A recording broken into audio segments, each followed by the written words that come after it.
Hello, welcome to the Winners Find a Way show. I am your host, Trent Clark, CEO of Leadershipity and also AIM NIL Academy, where we teach all these young athletes how to be entrepreneurs.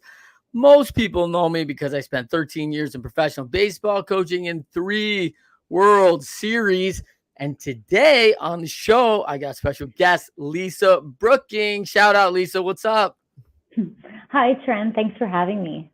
Oh, I'm so glad you're here. Anytime there's an Ontario girl, like I want you in the studio talking shop because you're a world beater. I mean, you got a lot going on. And as the CEO of HealthCode Medical, you have just been in care of people for a long time. We want to get to know you a little bit better. But first, tell people where they can find you if they're looking for you, Lisa. Yes, so if you're interested in Health Code Medical, we can be reached at healthcodemedical.ca. And then as for connecting with me, Lisa Brooking on LinkedIn. Yeah, perfect. Yes. Great profile there. All right, Lisa, let's get into you. You're now CEO of Health Code Medical, have a master's in nursing and leadership. Went to education first in Windsor. Big shout out to the Windsor for D-Town. In Windsor, we love, it's Michiganders. We love Windsor. I was just in Detroit last week. And so you did undergrad nursing there, served as a nurse for a long time. Now, I want to get into this. What a lot of people already probably know about Lisa Brooking is you are a national runner and you have competed at a very high level, including winning the Open at the 2022 half marathon in Miami. So, I mean, this is often a young person's game. I think most people, when I say winning the half marathon at Miami, you look 21, but like you are not 21 anymore. And like that is no joke. You were a pretty skilled runner and then went away from it and come back to. Talk to us through that story about how you came back to running and made the Canadian national team. Thanks, Trent. Thank you for that wonderful introduction. Yes, I've had the great privilege of running cross country and track at Windsor University during my undergraduate degree. Moved out west to beautiful Vancouver, started my nursing career. I got into critical care ICU nursing at a level 1 trauma center. And I did still keep up my running, but it wasn't at the same level, just given my focus on my career and all things with becoming a novice nurse. And then years later, went back to school, about 4 years later, going back to school to do my master's degree and had some eligibility left. So those injuries in undergrad that gave me that eligibility, I was still able to cash that in and had an extraordinary opportunity to run for Trinity University in just outside of Vancouver on the track and cross country team. Getting back into that organized sport and team, it was so rewarding, and we had some great success for the university. And it also translated into me making the national team. So as a senior woman in my mid to late 20s, making my first national team was so unexpected. I went back to university for a degree and then was excited to be able to also run and did not expect that to happen. And so it's been a very rewarding experience to represent my country. Let's talk quickly about that because I know athletics looked different for me at 21 years old than it did at 27. And one of those reasons was I felt like at 21, I had just been on the field forever. I was always beat up. I was always in the training room, always injured. I think I had like 3 surgeries before I was 21. And I was like, man, like then when I got like healthier and I actually learned how to take a step back, learned to put my body down maybe because maybe I was running too hard, right? And rest and recuperate and eat better and all the things holistically. It looked very different at like 27, 28 for me. Mm-hmm. Likewise, as a mature athlete, you're taking what you've learned along the way and applying it, and then sharing that with those girls that are younger than me to say, actually, you do need your rest. You do need to hydrate. Prehab is important. You can't just put your runners on and get out the door. You need to warm up. You need to stretch. And so I entered the sport relatively late in life, mid-high school. So because of that, I think I just I still have a few years left in me, or miles left in me. I certainly have that grit and that drive. And yeah, running for the national team for about 4 or 5 Pan Ams and 1 World Championships. And then was grateful to be sponsored by Saucony over that 6-year period, Saucony Canada. And then that actually has translated onto the roads. So now I'm loving wherever my work takes me. If there is a road race in town, I am signing up. And I jump in and often don't know the course and what's happening, but it is so fun, and I'm just embracing it. Yeah, and out in Vancouver, I mean, there's really not a more gorgeous place in the country to run, right? I mean, it's just fabulous. And plus you could take a little hike up north, about an hour and a half or a couple hours up to Whistler, and get some altitude, and like it's just amazing grounds out there. I love the island too, by the way. Vancouver Island's fabulous, and that's always flat, but pretty nice run out there too. Beautiful. So you've gone to Aspen for altitude training. So you've done a lot of things now at this time, and take a much more holistic approach about how you're doing it. Is that fair? Mm-hmm. For sure. I had the opportunity to go to Aspen. I had never been at altitude before, first time to also to Colorado. And I thought, well, how will my body respond? And so, was there for some work, but thought, let's see how this goes. And my body very much responded to it. Painful at first, of course, but just felt that fitness and extraordinary leaps. And so look forward to opportunities where I can spend some more time at 8,000 feet. Yeah. Well, especially in Aspen. That's never terrible in Aspen. That's good. So, all right, but let's get into some of the questions I have for you. But first, one thing that most people don't know about you, Lisa, is that, maybe you said late runner, because at 8, you were a seamstress. You started sewing doll clothes. Did you think hey, I'm going to make some clothes for my dolls because I got this skill? And then did you think I might go to fashion and not in this healthcare thing? Or was this just always a hobby? Yes. You know what? I didn't grow up through sport, don't come from an athletic family. And yes, I was, came from modest means. So in order to clothe my dolls and play with my dolls, got into sewing and then making my own. I didn't expect athletics to become such an important part of my life. And so it's just, I stumbled across the sport. It's so soul fulfilling. I still sew, and I'm a bit of a seamstress on the side. But athletics is certainly my passion. That's awesome. That's awesome. Okay, let's get into a couple questions, and I want to talk a little bit about some of the things you've learned along the way as an athlete, now CEO.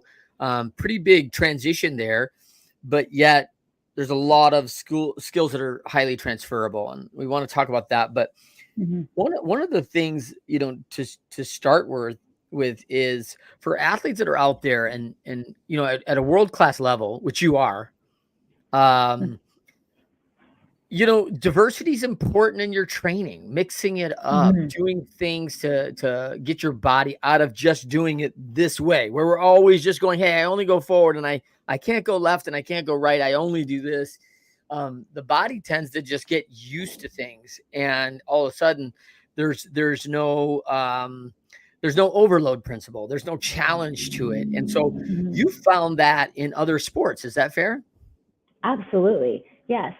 Through diversity, such as through cycling, I've taken up downhill skiing and have just fallen in love with movement in general and learning other sports. I can say that the approach to sport has changed. When I was an undergrad, there was a process to training athletes where it was a one-size-fits-all. So we ran twice a day, and it was just a certain mentality of how runners ran and trained to achieve this goal. And I would say now I am stronger, healthier, and yet running faster. And so for me, training looks different. My mileage is different than somebody else, or I do more hill training. So for me, I approach the sport through strength, and I gain that strength through a lot of hill training, so that when I'm on the flats in Miami, hopefully that hill training translates into speed. Yeah. Big benefit being in the Couve because you've got great hills and easily not far to find, right? To find hills there, which is awesome. Yeah, and I think one of the things that you kind of mentioned there was the one size fits all, right? Things have Mhm. changed in the way we do training, and we've come to know the body much better.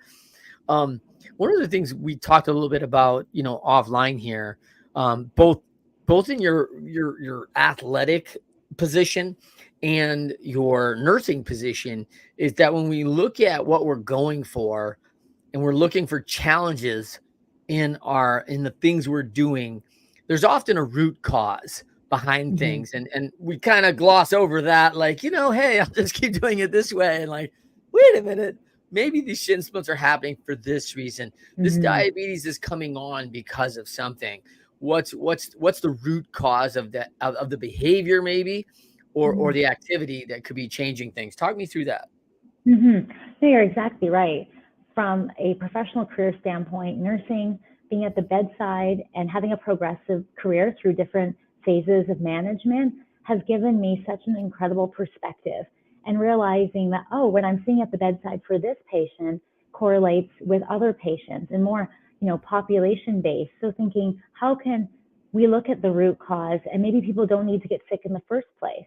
Arm them with a better immune system, arm them with more knowledge around, your diabetes, heart disease. You were given a triple bypass, now you're back again for stents. Again, this isn't for everyone, but we can all apply behavioral changes and lifestyle modification changes in order to shift that trajectory. I think a lot of people don't realize that they can have agency over their health. And then athletically, I think the same principles apply. What works for somebody that they follow on social media may not work for somebody learning to do their first 5K. Mm. I apply a reflective practice. My running career, just like my nursing career, has been progressive. So what have I learned along the way? And how can I show up at the start line, whether I'm representing a team, Saucony, or Team Canada? Like, how can I deliver the best result and be the best athlete on race day? If I've learned that I need to do X, Y, and Z for my health, it may look like something different for somebody else. And then something that's also seen in both, transferable from both my professional career and my athletic career, is being able to pivot. If you get sick unexpectedly, pivot, take that day off, do something light. Movement is medicine, even if it's just going for a walk. And so I think what I have learned is, or what I've seen in my practice, is just being able to pivot.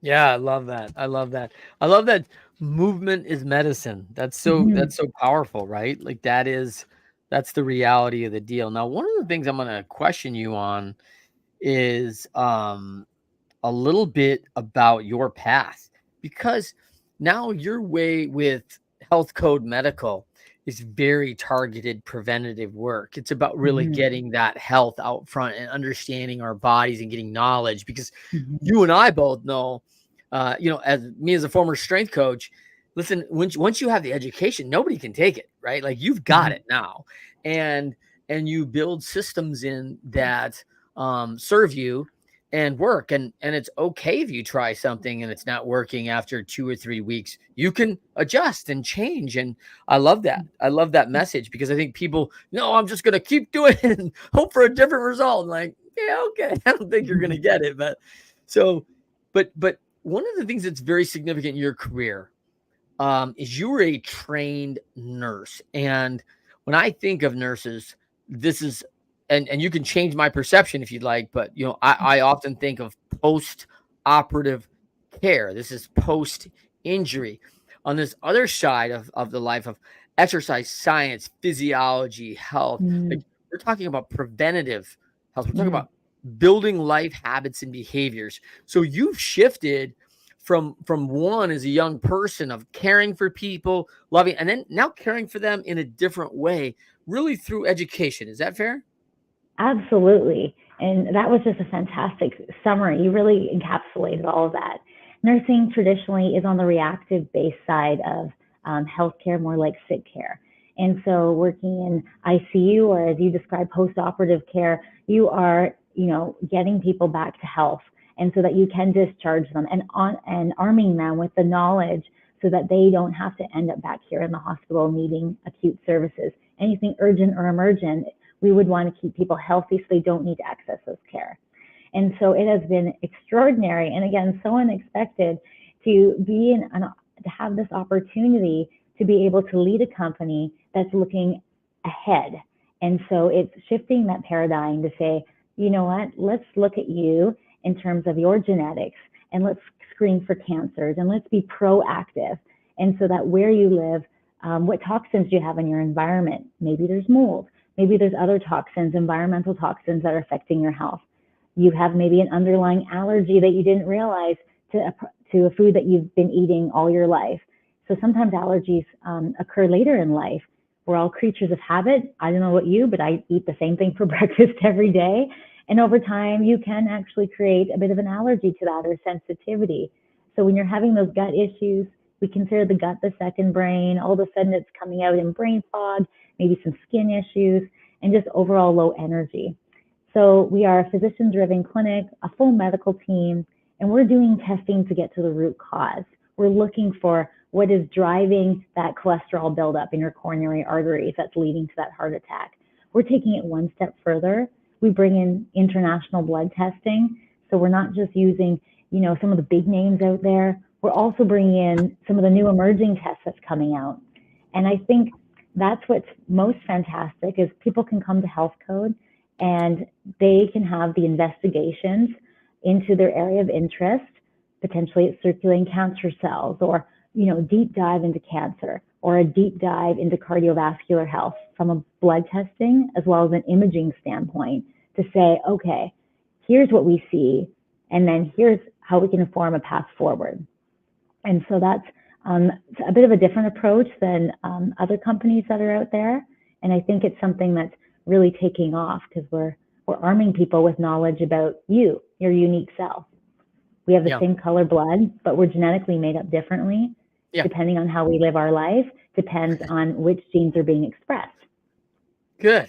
I love to hear people actually recognize we're different. It's really important, right? And especially in the medical community.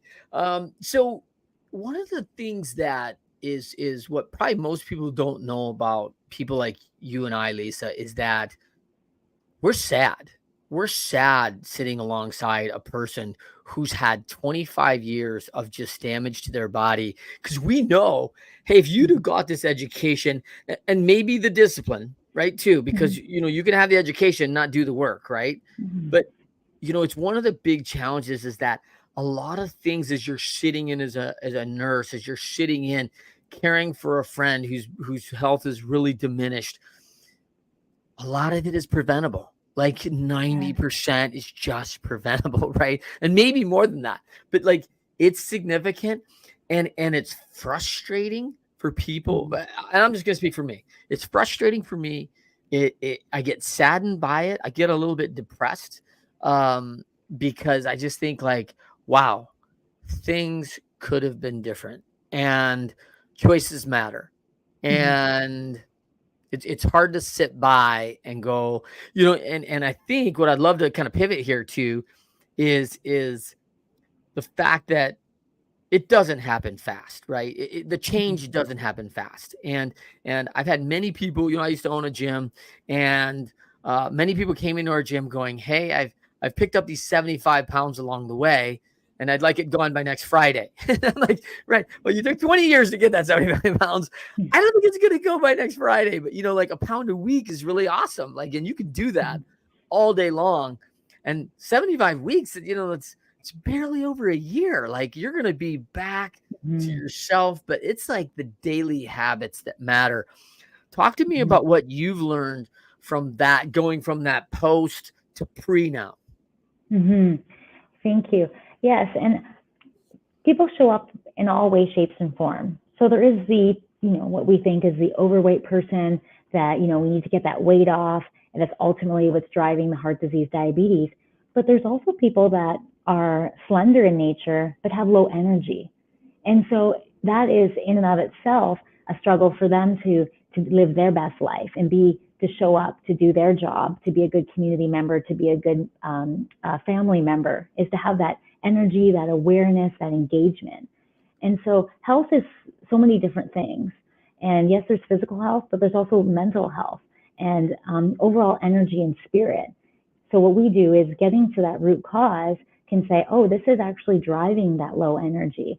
It breaks my heart to hear people say, oh, before, having 3 kids, I used to be this athlete, but now I just have no energy. My kids have grown up. They're now moved on. And I said, well, let's get you back. What did you do before? Describe to me the athlete you were. And Yeah. I love having these conversations because from a woman's perspective, maybe now they're going through menopause and they thought, wow, I'm dealing with all these symptoms and now you want me to become the athlete I used to be in my 20s? Are you kidding me? But ultimately, it's like, how can we hone in these symptoms, level out those hormones, and then give you back that energy? Our body wants to be a Ferrari.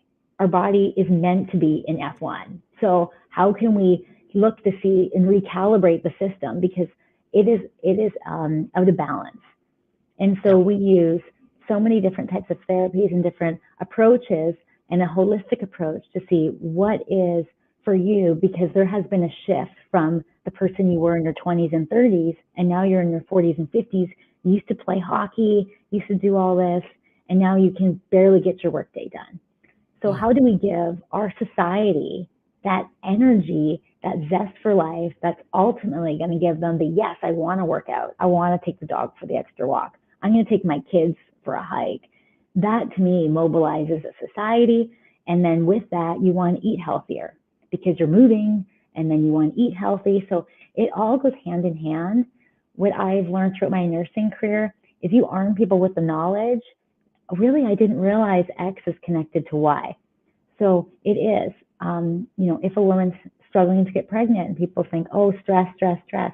Well, there's a blood test, cortisone, that tests your levels of stress. So what I'd love to do is educate people on, while we say we need to hone in your stress levels to help you achieve your goal, athletically, personally, family planning, there are blood tests and indicators to show where you're off balance so that you can track those trends. And so we do at the uncovery stage, and then we track the trends throughout the year so people can see what's working and what's not to course correct. I think that's important, is being able to do that piece so people can see that their body is shifting. Love it. I think you're a great example, Lisa, of Walt Whitman's famous quote, right? Be curious, not judgmental. I mean, people come in there and they're judging themselves, right? Like, oh, I can't go into a clinic. I'm 75 pounds overweight. I'm not where I should be, or I don't look fat, so they're not going to think anything's wrong with me because I'm not overweight. But people don't know I'm not eating right. Like my health is not, whether it's bulimia or anorexia, like I'm not healthy with food right now in my life. And we hide that, right? Because we got a shame cycle. But I'm gonna challenge you here, Lisa, real quick. You'll appreciate this. Our show, winners find a way. Winners, when shown data that they are losing, find a way to win. From the book, The 4 Disciplines of Execution. Love that quote. So here's my challenge to you, Lisa, is like, I get exactly what you're trying to do. And it's admirable. And like anything I can do, I will promote the snot out of it because I'm right in your camp, right? But you are fighting a losing game. I mean, everyone has a pill to fix everything. Everyone's like, don't feel good. Like, hey, take an energy drink that has enough chemical intake to probably kill a small horse, right? And we're like, whoa, what are you drinking? Like, and what we're putting into our body, the lack of rest, the phone scrolling, the lack of sleep. I mean, we're becoming zombies out here. And there's a bunch of societal factors that are making it easy for us to stay in that mode. So now here comes Lisa and Healthcode Medical to change the world and change my world personally. And I'm going to come in and you're going to overcome these factors. How? Yes. It can seem overwhelming put in the right context, but it also is such a great opportunity. And so what we are doing, it's homegrown, it is organically growing here, this clinic, and we are going to methodically expand across Canada and the US. We already service clients across Canada and the US, all through word of mouth. And so I think there's already a little movement happening, and then they're telling their friends. And so this is our first attempt speaking with you to really get the message out, to be able to touch and reach more people. And this is, a business that is doing things differently. And just like with running, if you take the path less followed, and anything you want to do in life that's different, right? You're trailblazing yourself, and you're trailblazing your own trail. So for me, it's just consistent practices and trying to do right by patients, connecting with our patients. What are we missing? What can we do better? And then add that in. So it's very much a community. And I would say that's it is a big undertaking, but I know that over time we will have impact. I am a very curious person. I also would love the opportunity to talk to policymakers and people that can mobilize change and activate change, maybe insurance companies that can see the value in, if we help this, if we subsidize this, a client will do more proactive care or help them, get on track with their diabetes, and it helps them in the end as a payer. So both sides of the borders, same issues. Healthcare costs are going up.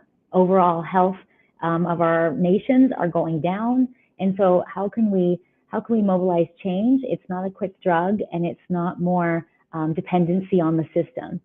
I think we shift that paradigm and we educate, whether it's in elementary schools and science centers. It's in so many different ways where we can breathe knowledge and curiosity, and then where people are seeing it interconnected. There's so much technology out there now that gives us a picture of our body's health from the inside. Our Apple Watch, whether you're getting certain imaging or Oura rings. So now we have more data than ever before. And so we should be able to have more agency. So we're connecting the dots. There's a lot out there. There's a lot of noise out there. We don't do fads. We're not, everyone should be on a keto diet. We are your personalized quarterback. So we're taking out the noise of healthcare and sick care and saying, with you, based on what we're seeing in this blood testing, imaging, assessment, we're seeing in your goals, this is what you should do to help shift that trajectory. And this is how we're going to track it over time. And we have a whole team to help you. And then have that sustainable change to last for a lifetime. Yeah, I think that's awesome. I think one of the things that we both agree on is that the fundamentals of health have not changed. Movement, exercise, eating well, the good foods, obviously from organic, healthy diets what we're putting in our bodies is really important. The education cannot be beat. And I think getting it out there is going to be crucial. One of the things that, to expound on the human body is I saw this study that said if we were to recreate and rebuild the human body, which is an amazing mechanism, right? Like it's incredible, right? Especially our body to heal. Like that's crazy. And fight off infection. Like that's the most powerful being in the world right there. And so, if you were to recreate the systems, it would cost over $500 million to rebuild today, if not more. So when I ask an individual, hey, are you responsible at work for $500 million of assets?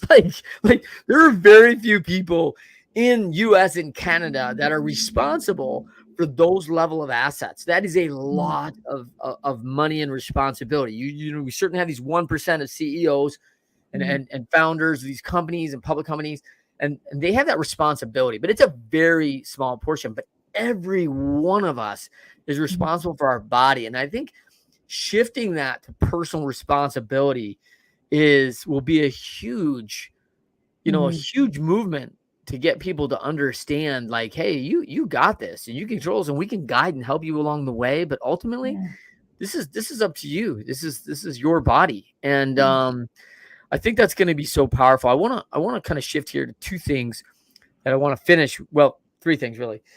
I want to finish with being reflective about what's happened, kind of reviewing the tapes, Lisa. Like, what am I doing, and how do you think people should be doing that today? How do you think they should be going out and reflecting on things that are happening, things in their health? Well, we don't wait until something breaks down with our vehicle until we take it to the shop. Some people do, but some people do preventative maintenance. Our bodies are incredible. They're always changing according to our blood pressures adapting. We adapt according to the temperature, stress. So we're nothing static in our body. And because we are given the gift of this extraordinary body, we need to take good care of it. And then we can show up and be our best self. And so for me, it's like if I can role model this way forward and maybe inspire people to say, you know what, this isn't impossible. This is actually possible because my body is a machine and I try my best to eat healthy. We all have our days and our vices where we're not so healthy, but we know that that is just one off and that's not a consistent piece. And then being able to, inspire our way forward to hopefully create a good movement. So I'd love to see people have agency over their health and take ownership of their health, not want somebody else to take ownership of their health. Their family doctor, it's not their job. It's nobody's job but yourself. And so if you want to show up for your family, your community, at your workplace as your best self and not, emotionally unstable, energy unstable, all of this, people think, oh, that's just me. But potentially there is actually something driving that instability because our body wants to be in homeostasis. And one thing I've learned through reflective practice is, okay, why did I race well on this day and not this day? Or why was these night shifts harder? Well, maybe I didn't fuel properly before the night shift. And so learning about myself along the way has certainly helped me be able to translate that into leading a company. Yeah. And you felt this, right? Like you felt like as a 2022 winner at Miami in the half marathon, you come back a year later, run 2 minutes faster and finish third, right? Like this is that's part of the deal, right? Like this is racing, baby. Yeah. And so, hey, it depends on the competition that shows up. And you know what? Hats off, like tip your cap to somebody who shows up and beat you, like who can run 2.5 minutes faster. Totally. I show up at that start line. I'm so grateful to be at the front, still in the game, right? I'm in the game still. I'm in the elite field, feeling great. But what did it take for all these other women to show up? Maybe their kids kept them up all night. They didn't sleep well. What adversities did the other women have to do to show up and be their best day? Maybe there was a pro athlete there that has a lingering injury. We all show up under different circumstances, but we toe that line united with the spirit of a joy for sport. And for me, when that gun goes off and the humidity of Miami and just a totally different climate, I should have arrived earlier, but I'm in race mode. I'm not thinking about anything else. I'm very focused.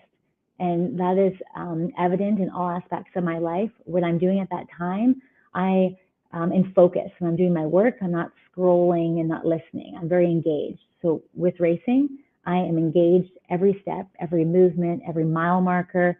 I'm pushing the girls, they're pushing me, and just extraordinary sportsmanship.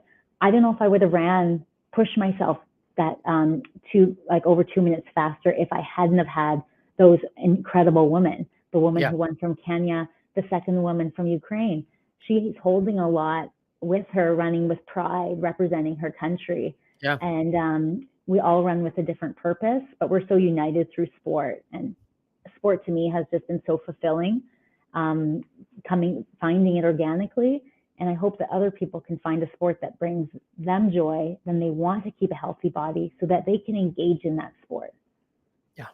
Well, I love, and let's kind of pivot, on that, like for people, you kind of mentioned it, which was, hey, you have a bad day. I mean, for someone who's out there right now and they're having a lot of bad days, and they just feel like, oh, I haven't done anything for 2 years. That's over, 730 days, like, so it's like, yeah, no, I get that. But like, all of a sudden you've done your walk every day for 20 days and you decide that, you know what, this Saturday night is bonbons and pizza and movie flicks, like, yeah, all right. Like, it's a bad day. I get it, but don't throw out the 20 and have to revert back to 700 more in a row. Take the one day and get back up the next morning with a plan and ready to go. Let's talk about, for you, that grit that kind of changed things for you that you always kind of fight through. Well, sometimes it's just changing things up.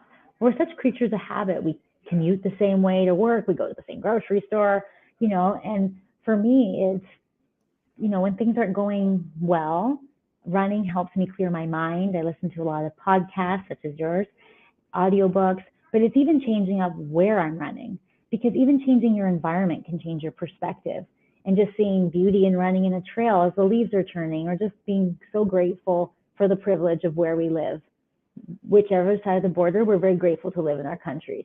Yeah. And so for me, that gives me a lot of grace and just gratefulness, a lot of gratitude. In terms of having that grit, I wake up with purpose. And so I know why I'm here, what I'm meant to do. And I feel that I'm meant to be able to, create an impact, a positive impact on people. With patient care, it was one patient at a time in intensive care. And then now I'm able to lead a company where I can impact more patients and really help shift their trajectory. When it comes to grit, I'm not sure you can give somebody grit or not. I just find with myself, I set a goal and I work towards that goal. If something's not working, I look and explore and talk to others and how can I achieve that goal? I don't just give up on the goal. So when we think of a business and having a strategic priority, such as a growth plan, you want to open up clinics in X, Y, and Z city, great plan, but sometimes it doesn't work for construction reasons, or there's so many factors that go into it. So how can you pivot the plan without losing the overall spirit of growth? And so I think it's just having that grit, but also being able to recognize when you need to pause and reprioritize. Yeah. So I love that concept. And as you talk about, individual, like I think about that grit and where everybody fits in. And I think where they get the grit is that they start making little steps. And what's great about small goals is I accomplish that, and then I set the next one, and I set the next one. So, what's really big and really important for people to get when we're talking about when we drive teams into the next level, and we double their EBITDA and basically doubling their business in less than 2 years. We take these steps up and we keep taking these steps up. But the thing about it is it doesn't come back. Like those are all filling up every time. And we're setting a new baseline standard for the company. And so when you talk about your health, when you set your first baseline standard of, hey, I'm going to circle the block twice because that's what I can do right now. Great. That's awesome. Like start there because you're okay. Like get that step. And with the goal of, hey, the next thing is going to be walk that park a mile away from me. And I'm walking all the way down there. I'm going to go walk a little on the waterfront and then walk all the way back home. And that may be 2 weeks away. That may be 2 months away. That may be 2 years away, depending on where you're at in your journey. And that's okay. But I think where people develop their grit is that they see some successes along the way. What have you seen in that? I think with the word grit, sometimes people misinterpret it. They think they have their blinders on and they're doing this at all expenses. Well, no, you need to actually not have your blinders on and make sure that that progress is thoughtful and intentional. So when some people use the word grit, because that term can often be misinterpreted, I often use like commitment, dedication. You're dedicated to your health or your business goal. Okay, so what does that mean? You want to make steps forward and not steps back. So those are intentional and those are thoughtful steps. And then again, you're absolutely right. Running to me and saying, Lisa, you have to run 100K this week. Great. You tell me to go and do strength training and I'm, dragging my feet in the gym and walking backwards, because I'm very comfortable in the movement of running and in the environment of running. And then, but I know that strength training is important for me to run, but recognizing I can't do it alone. And so by arming myself with a trainer and with somebody to watch me to ensure that that conditioning is happening without causing injury, then I'm building up confidence. Then I can go into a gym and do my weights on my own and not feel out of place or uncomfortable. So I think sometimes when you're successful as an athlete or you run a company or you're in a leadership role, people think, oh, it must be easy. But it's not easy. We all have our strengths and weaknesses, and it's being able to be vulnerable to say, you know what, these are my weaknesses, but this is how I'm going to work on them so that I can then be an even better athlete or an even better leader. And so that's how I use grit. Is I have a goal, and then I look to see how can I achieve that goal. If it's too much for me, going to the gym 5 days a week, for me, it's just starting small and then building up that routine, that muscle memory. Okay, this habit, and then the habit, okay, I want to do it. When I'm traveling, I want to be able to do it. So it's just like, for me, running is second nature. For me, it brings me a lot of joy. So how can I make other aspects of training joyful? And for me, it's just approaching it through different methods. Well, you said something interesting to me before, which was like, define your podium, right? Like, I know what your podium is, but everybody's got their own, right? Mm-hmm. Yes, absolutely. And this is what's so fantastic, is I want to help each patient find their podium. So if our clients are coming to us and they, want to run their first marathon and they want to know, how can I best fuel my body? Or they're looking to shift their health trajectory, they're looking to lose that weight. Our founder, our one angel investor, he's 6'2", 330 pounds, type 2 diabetes, lost his driver's license, couldn't get life insurance. Now, after decades of being shuffled through different specialists and going to different health coach and nutritionists, he found functional medicine. Huge. He is like the fountain of youth and energy. He's 70. I can barely keep up with him. And he is given the gift of health by creating this clinic. So this clinic, didn't come out of a market. Yes, there is a market need for something like this, but it came out of his own personal health journey and recognizing that it's not a death sentence being diagnosed with diabetes. You can actually change that. And I think people often just accept it and live with it versus how can we shift it? And then how can we help you not just overcome it, but then optimize your health? And we're seeing people that are just thinking, wow, I feel like my younger self. And it's exciting to see people energized and just have that like zest for life. Yeah. And for this person, right, like 70 looks very different now than it did then. I mean, he's got a quality of life at 70 years old, which given the former path, I'm not sure he makes it to 70, right? I mean, there's challenges there that would predicate him actually living that long. And so, man, when it's a little bit of life and death, I don't want to make it out to be but it's that important.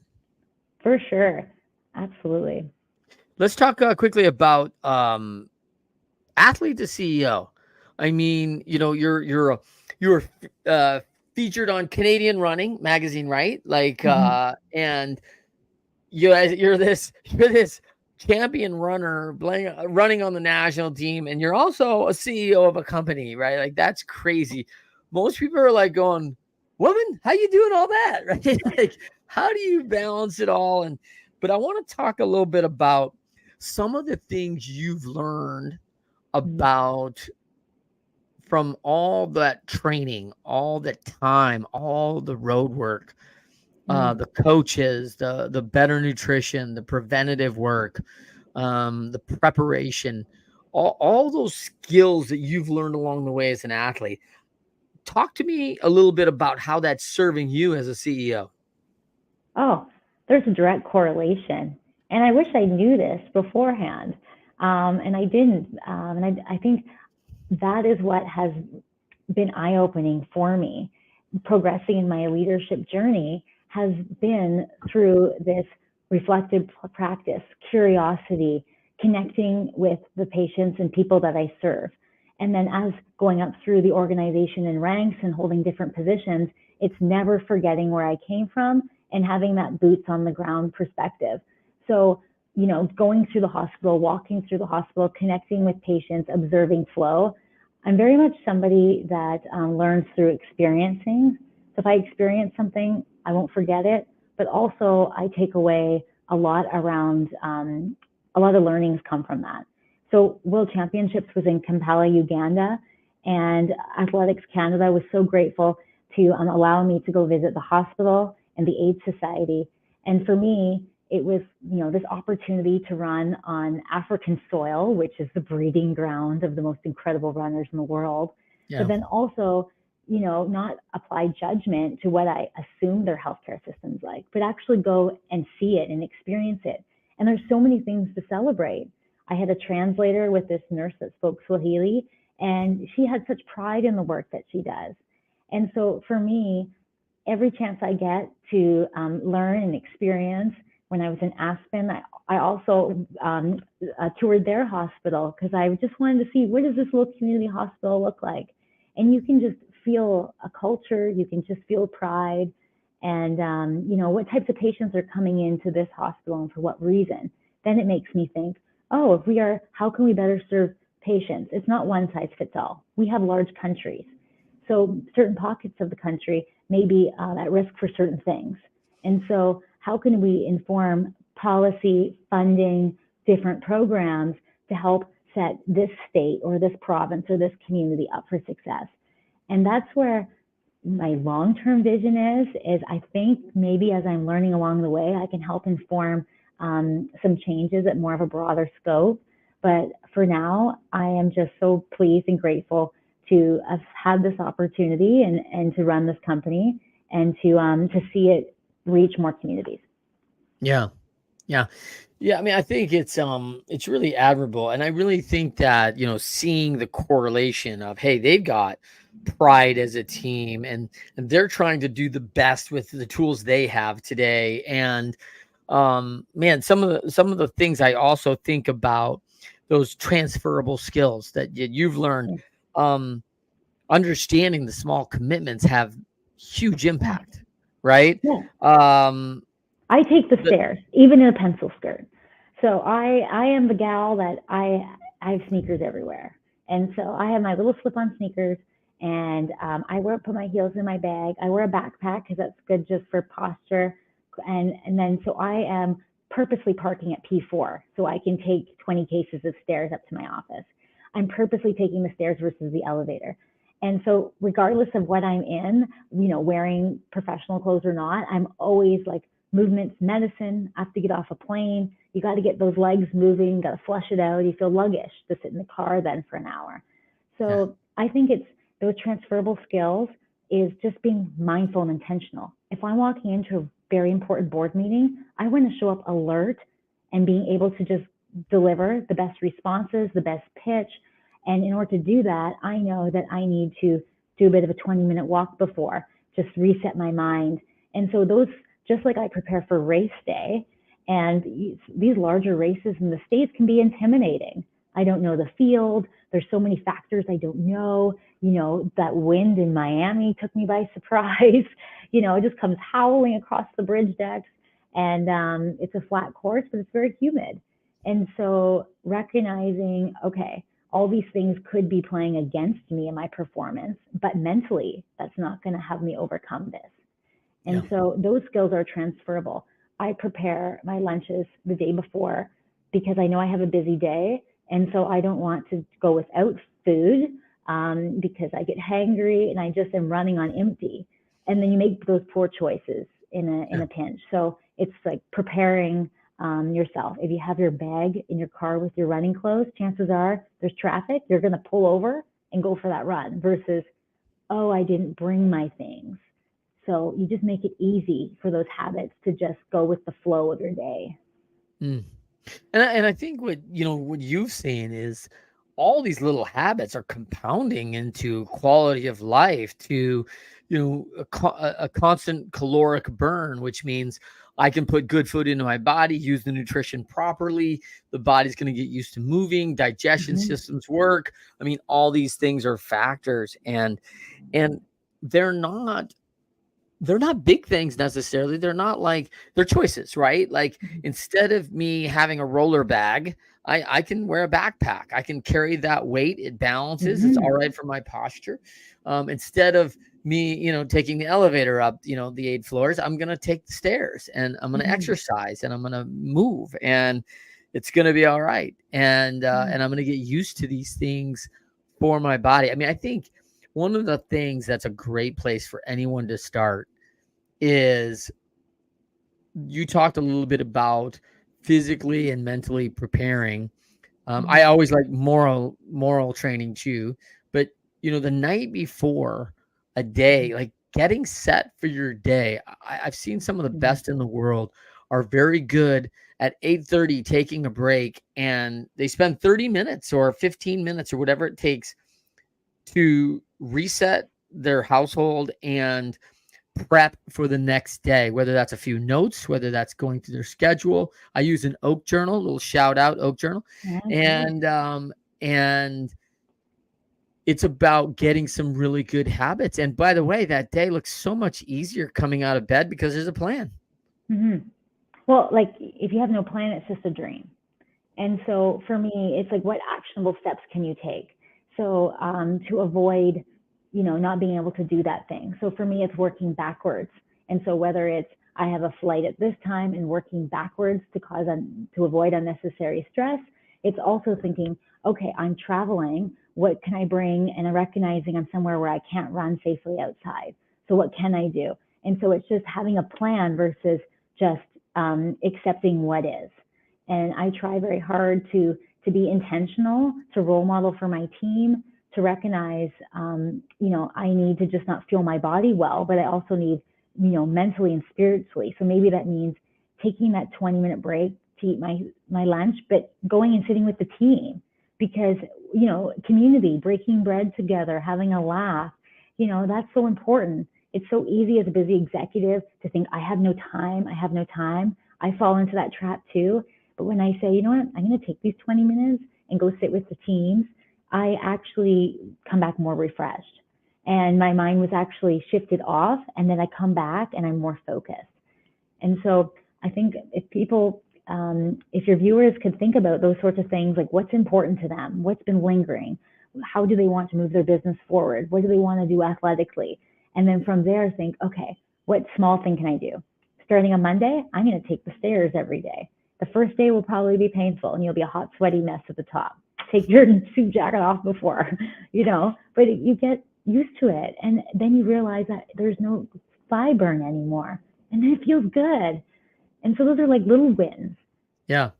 Yeah. Yeah, I think you're developing the grit right there, the little things. Let's Mm-hmm. let's pivot a little bit. Is there if you're running through a challenge in your life, do you have something that you go to like that can help level you when you're in a situation you feel like you're not winning and you're trying to figure out a way? And is there something that helps level you that maybe you read or something?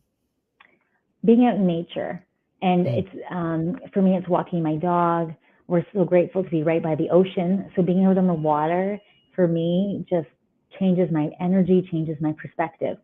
So when I'm finding I'm frustrated or I've hit a roadblock or something's come out of left field that I wasn't expecting, and you think it's all doom and gloom, it's recognizing if you just change your environment and change your perspective and come at it at a different approach, you can overcome that challenge. So for me, I've seen as I've grown in my leadership journey that has certainly helped me with those tools. Awesome. Awesome. All right. For anyone, Lisa, that's struggling out there today, I mean, times are getting tougher, right? We've had a couple crazy 3 years.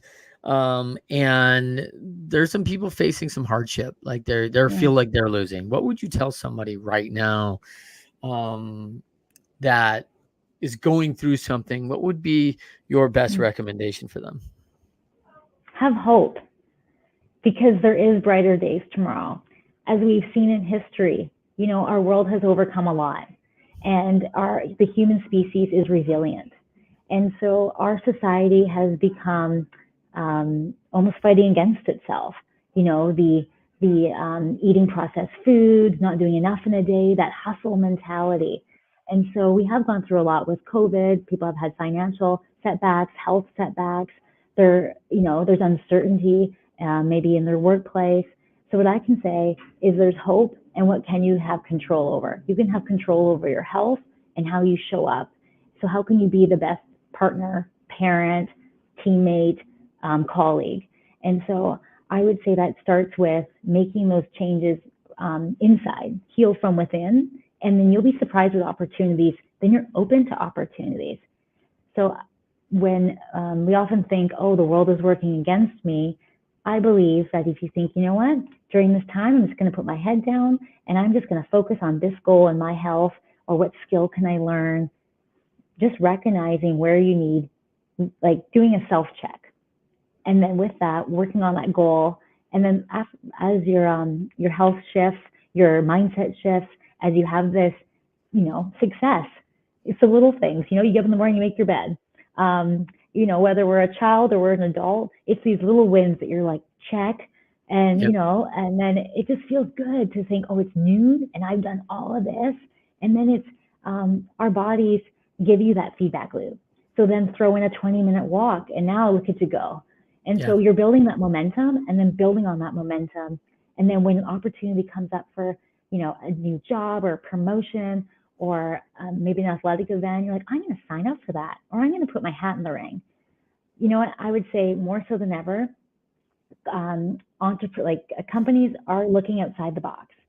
So I hire a team with a variety of skill set and a variety of backgrounds. And it's not just a person with this degree from this university and this anymore.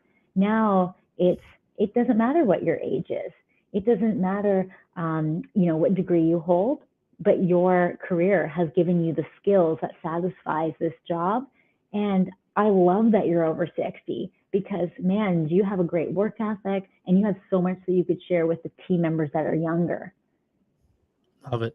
Love it. All right. For everybody, thank you to Lisa Brooking for joining us on the Winners Find a Way show. I'm always excited to bring the 1%. We work hard to find people that will deliver content. Lisa's no different. I am so excited about movement as medicine, looking at the holistic self, reflecting, thinking about my own grit, thinking about the transferable skills that I learn in these sports and things that I learn along the way that are helping me in my career.